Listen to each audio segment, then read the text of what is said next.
Hello students, welcome to in my YouTube channel. I hope कि आप लोग अच्छे से होंगे। तो आज हम लोग इस वीडियो में क्लास 10th बायोलॉजी चैप्टर 8 हमारा पर्यावरण, तो आज हम लोग इसके दीर्घ उत्तरीय प्रश्नों को सॉल्व करने वाले हैं। जो लोग भी हमारे इस यूट्यूब चैनल पे नए आए हैं वो लोग हमारे इस यूट्यूब चैनल को सब्सक्राइब कर देंगे। तो हम लोग बिना देरी किए हुए चलते हैं क्वेश्चन की ओर।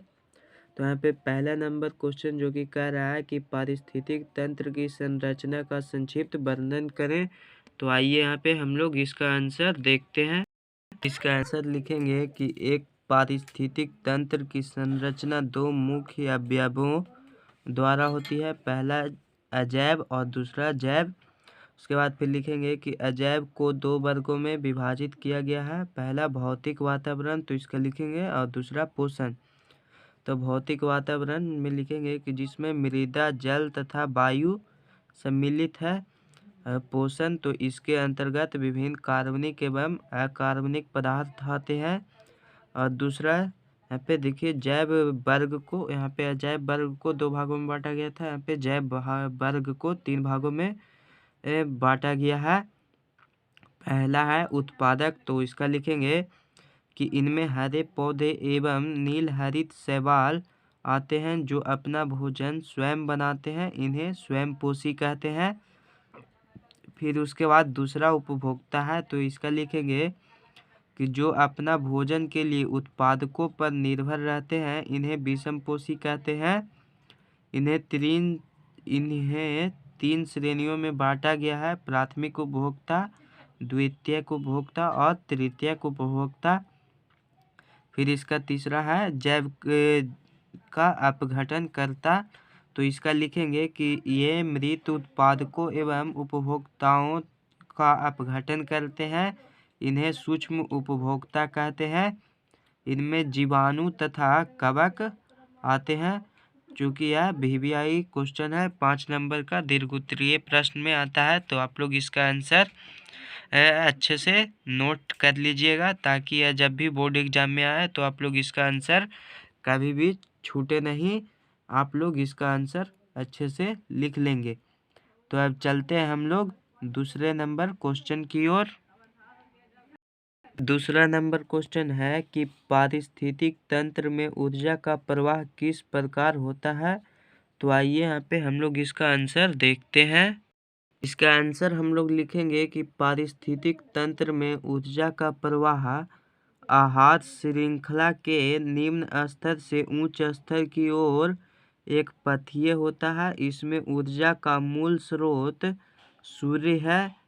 पृथ्वी तक पहुंचने वाली सौर ऊर्जा का अत्यंत छोटा भाग को हरे पौधे प्रकाश संश्लेषण द्वारा रासायनिक ऊर्जा में बदल देते हैं एवं उत्पादक द्वारा ग्रहण की गई ऊर्जा वापस सौर ऊर्जा में तथा उपभोक्ताओं द्वारा प्राप्त ऊर्जा वापस उत्पादकों में नहीं आ सकती है।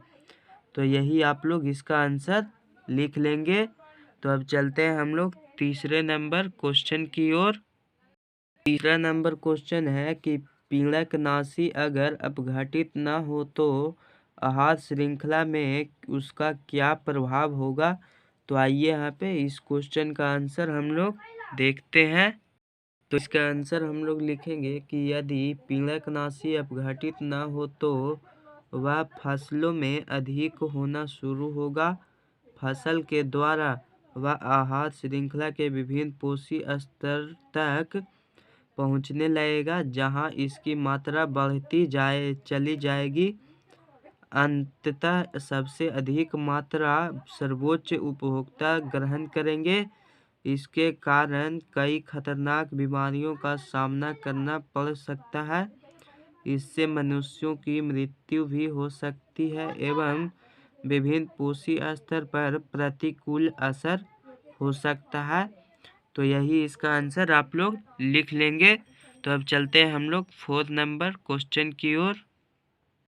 4 नंबर क्वेश्चन है कि किसी पारिस्थितिक तंत्र के विभिन्न प्रकार के उपभोक्ता के बारे में समझाएं।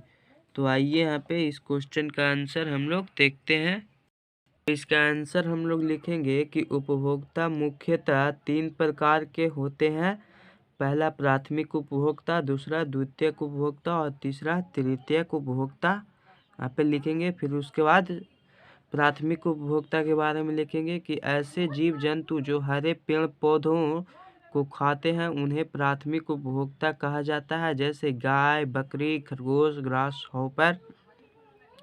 फिर लिखेंगे द्वितीयक उपभोक्ता के बारे में कि ऐसे जीव जो प्राथमिक उपभोक्ताओं को खाते हैं उन्हें द्वितीयक उपभोक्ता कहा जाता है, जैसे शेर, बाघ, सर्प, मेढक हो जाएगा। फिर उसके बाद लिखेंगे तृतीयक उपभोक्ता के बारे में कि ऐसे जीव जो द्वितीयक उपभोक्ताओं को खाते हैं उन्हें तृतीयक उपभोक्ता कहा जाता है या कहते हैं। तो यही आप लोग लिख लीजिएगा। आप लोग समझ गए होंगे। अब चलते हैं हम लोग 5 नंबर क्वेश्चन की ओर। यहाँ पे 5 नंबर क्वेश्चन है कि ओजोन छिद्र से आप क्या समझते हैं, यह कैसे उत्पन्न होता है, इससे होने वाली हानियों के बारे में लिखें। तो यहाँ पे इसमें से 3 क्वेश्चन दिया हुआ है। पहला है ओजोन छिद्र क्या है, तो आइए यहाँ पे इस क्वेश्चन को हम लोग देखते हैं। इसका आंसर हम लोग लिखेंगे कि ओजोन स्तर में आई कमी को ओजोन छिद्र कहते हैं। फिर उसके बाद लिखेंगे कि ओजोन छिद्र का निर्माण कैसे होता है, तो लिखेंगे कि ओजोन स्तर ऑक्सीजन के 3 परमाणुओं यानी कि O3 से बना होता है, जो पृथ्वी पर रहने वाले जीवधारियों के लिए अत्यंत महत्वपूर्ण है। यह पृथ्वी पर आने वाली पराबैंगनी किरणों को अवशोषित कर लेता है, किंतु कुछ रसायन जैसे क्लोरोफ्लोरोकार्बन एवं फ्लोरोकार्बन ओजोन से अभिक्रिया कर आणविक तथा प्राणविक ऑक्सीजन में विखंडित कर देते हैं, जिससे ओजोन स्तर में छिद्र हो जाता है। और फिर उसके बाद लिखेंगे ओजोन छिद्र से होने वाली हानियों के बारे में, तो लिखेंगे कि इससे होने वाली मुख्यतः त्वचा कैंसर, मोतियाबिंद बीमारी है। यदि पराबैंगनी किरणें पृथ्वी पर पहुंच जाएगी तो बहुत से कठिनाइयों का सामना करना होगा। तो यही आप लोग लिख लीजिएगा। जिन लोगों को भी यह वीडियो अच्छा लगा हो वो लोग हमारे इस यूट्यूब चैनल को सब्सक्राइब कर देंगे और वीडियो को ज़्यादा से ज़्यादा शेयर करेंगे। आप सबका अपना YouTube channel online study classes. धन्यवाद।